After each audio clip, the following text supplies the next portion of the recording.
Hi guys, so good afternoon po. So na-remember niyo po ba yung content ko na kailan lang po tayo makuna ng komisyon?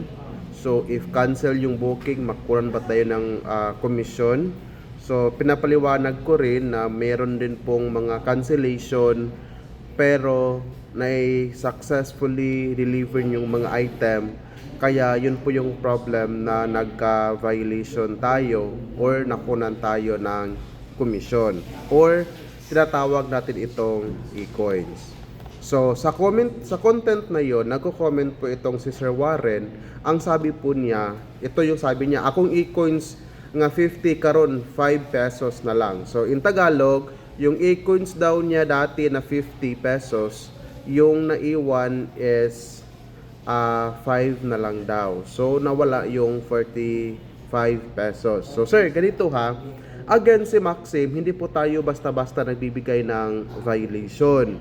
So sa violation natin sir, meron tayong tinatawag na warning. Tapos pagkatapos po nabigyan tayo ng warning, if patuloy po nating ginagawa yung mga prohibited acts, ng mga pinagbabawal na mga gawain, or kumbaga tawagin nating prohibited na techniques, pinagbabawal na mga techniques. So dyan po tayo magkaproblema kasi na-correct na kayo ngayon, natawagan na kayo, nabigyan kayo ng warning, pero regardless all of the warnings na we have provided sa inyo is patuloy po nating ginagawa. So possibly sir, sa 45 na e-coins na nawala sa inyo is number 1 is una kasi warning. Pag ginawa nyo pa rin po is automatic na mag-violation po.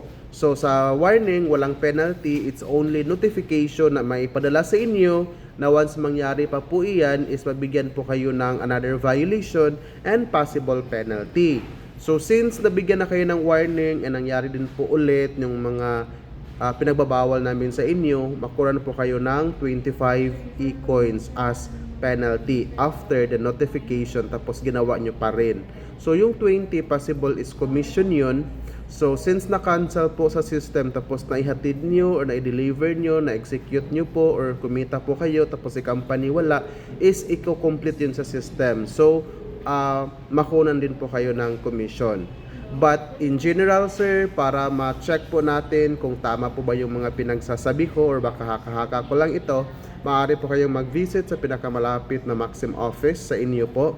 Then ma-validate po yan ng ating available manager on duty. So once again, this is Christopher from Maxim Cebu, Head Manager. And if you do have any concern related to Maxim service, you can comment down below.